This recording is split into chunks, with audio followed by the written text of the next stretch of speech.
Hi, everybody. Mr. Johnson here with another episode of The Artist Gallery, where we'll be talking about a brand new artist for you to add to your sketchbooks. So today's artist is Tawny Chatmon. She's a phenomenal photographer who creates these really cool photograph and digitally manipulated and painted works that combine all these different materials together with statements about today's culture and the African American society and things that are going on with them kind of in today's world. So it's a really relevant topic, and her works are just phenomenal. So if you are in my class, make sure that you have your artist images and you have scissors and a glue stick and something to write with so that you can cut these out of that handout and add them to your sketchbook. And again, as we go along with each image, make sure that you write down the information that pops up on the screen in those white boxes. So let's talk about the amazing artist, Tawny Chatmon. So Tawny Chatmon is a contemporary photographer. She was born in 1980 in Tokyo, Japan, and she is known for her altered photographs that are all about Black culture, and they often combine traditional photography with Photoshop manipulated elements as well as painted and layered textures. So while you're cutting out and pasting in her images, let me tell you a little bit about her. Tawny Chatmon was a self-taught artist who's been working in the field of photography for over 16 years. She was born in Tokyo, but she grew up in an army family, and she had the unique opportunity to take in 3 different continents, cultures, all before the age of 12. By then, she was in the United States, and she worked a lot with her aunt's theater company. She studied theater arts from the age of 12 to early adulthood. After briefly attending a dramatic arts conservatory from high school, and she got cast in an off-Broadway show, she then decided to quit performing and focus her interests on photography. For Chatmon, her photographs are the first layer, which she manipulates and unites with other elements, often leading to the eyes of someone who's older and wiser. She often exaggerates hairstyles, and we'll talk about that in a moment. And then she adds overlapping elements of gold leaf, paint, digital collage, and illustration. So she ends up producing a work that's more than just a photograph, but is a statement piece. Currently, Tawny Chatmon resides in Maryland with her husband and 3 children. Now, here's a great quote by her. She says, "Now 40, I look to photography as the first layer of communication. My work is ever-changing and constantly evolving, as am I. The portraits I create today are almost always inspired by my children and my desire to contribute something important to a world I want them to thrive in." I think she's fantastic. So we're going to show you a few of her works. This is one of her photographs from a series called The Redemption. This was done last year in 2019. Isn't this gorgeous? So this is a photography plus painting. So here, she takes this photograph of her subject, and in Photoshop, she manipulates it. She prints them large scale, so like poster size, and then she paints on it. So background elements here have been painted, as well as the gold that the figure is wearing has been layered over the photograph with gold paint and actual gold leaf. So there's real gold on the image. So this is a very textured piece. So she's printed the photograph and then painted and gilded on top of it. Here's some information about her series, which this is one of, called The Redemption. She says, in the United States and abroad, hair types and styles that are distinctly akin to Black people and culture continue to be policed and labeled as unkempt, unruly, unattractive, and unprofessional. While we proudly celebrate and adorn these styles with beads, barrettes, and other accessories within our cultural norms, they continue to be labeled as unacceptable. Things that become violations of a dress code that are punished by ridicule, suspension, expulsion from extracurricular activities, and so on. Still in 2019, Black women and men are faced with similar discrimination in the workplace. Within this series, Tawny Chatmon says it's her intention to celebrate and reinforce the beauty of Black hair, features, life, and culture. These portraits are meant to act as a counter-narrative and a redemptive measure to uplift and elevate Black hair, tradition, and culture, freeing them from negative stereotypes. An intent not to be confused with seeking validation, but rather an unyielding affirmation of Black beauty. I think that's really, really cool. Now, she draws inspiration for these images from the classic Austrian painter Gustav Klimt. She says this is intentional, and she wants the connection to be made immediately with the use of gold and decorative elements that have strong feelings of grace, magnificence, and beauty, like we see in Gustav Klimt's paintings. So let me show you two of those. So this is what she's talking about. So this is the Kiss, any portrait of Adele Blair, I don't remember her last name, painted right here. So these are by Austrian artist Gustav Klimt.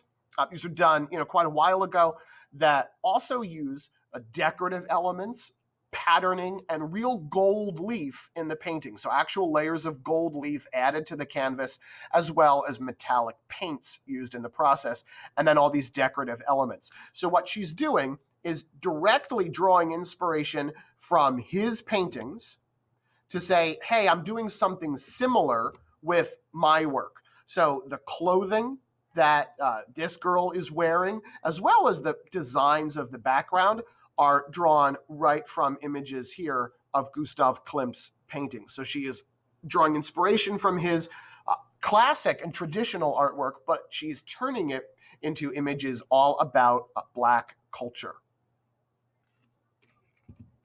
So let's watch this very quick video, get a little bit of insight, I think, about Tawny Chatmon's work, if it plays.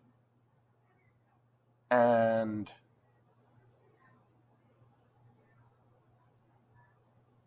have you ever had a dream that you could create anything you wanted just using your imagination? Anything. I did.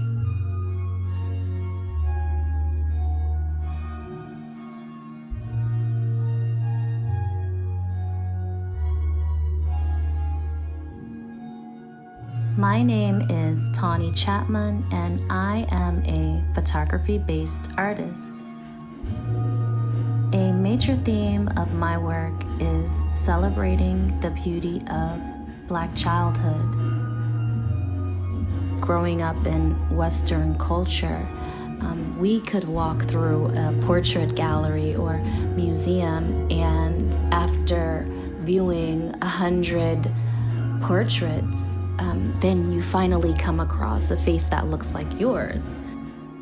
And so I think that because of that, I have this lingering devotion to create these portraits that are loosely inspired by these works that I admired and reposition Black faces into this style of work.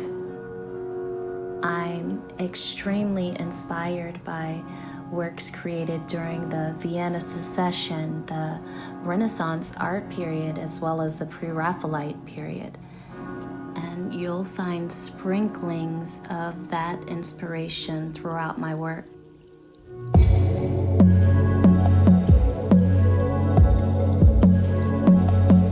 Something I want to show you. Walk straight ahead to the alleyway. Don't turn around for you. Be sure that all the lights downstairs are out. But Dr. Laird, can people do anything to avoid tension? Yes. They can make love all the time. I can pretty much find inspiration anywhere, but I continue to be drawn to reimagining those portraits that I saw as a child growing up in museums and shifting the narrative in my own way by using subjects that were often under-celebrated and underrepresented.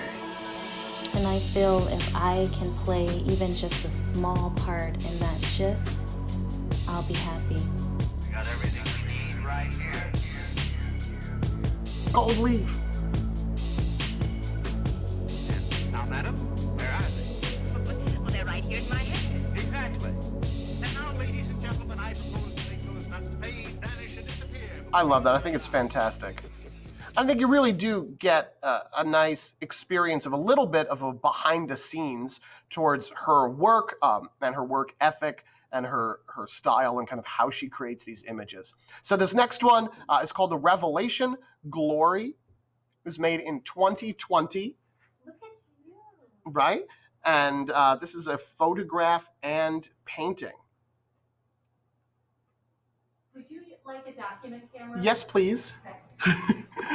I would love one. All right, I'll get you one. Thank you so much. So this is again inspired by the work of Gustav Klimt, and you can see that in the gold detailing that's in the dress and the background of the figure, which I think is just beautiful. So The Revelation of Glory is one of her more recent works here, where she combines those detailed painting elements here into her photograph. And you saw in that video the behind the scenes of her laying in the gold and adding paint on top of these very large printed photos. So this is The Revelation or Glory. And here, this is an image called Deeply Embedded. Now, this was from 2016, and this is a combination of photography and batik. Now, batiking is when you take fabric and you lay on wax in a design, and then you dye the fabric. And after you've dyed it, you peel the wax off, and then you're left with a design on the fabric. So you paint your design in with hot melted wax. The wax dries and cools on the fabric. You dye it, and then when the dye is dry and you remove that wax, you're left with a whole design on the fabric. And that is in the clothing that this figure is wearing. So there's batiked fabric laid on this image. And you can see in her hair, so her hair has been digitally manipulated. It's been made a lot larger in Photoshop. And in the hair are images of ancestors from Africa with traditional headdresses and earrings. So the idea here is to show a current, contemporary young girl with her traditional cultural heritage that's tied into her hair, both here literally, visually, and figuratively. And I just think it's absolutely beautiful. So here, instead of using actual golden paint, she's combined photography with batik, which is, again, using wax to dye fabric. I think it's really cool. Now, there are a few here that you do not have, just to show you a couple other examples. This is an image called The Awakening from 2016. I can't read, 2017. That's a digitally edited photograph. And according to Tawny Chatmon's own website, so I'm getting a lot of this information from her biography and her website, she says that The Awakening is a celebration of the beauty of Black childhood and culture, and the delicate intricacies of protecting and raising a Black child in today's world.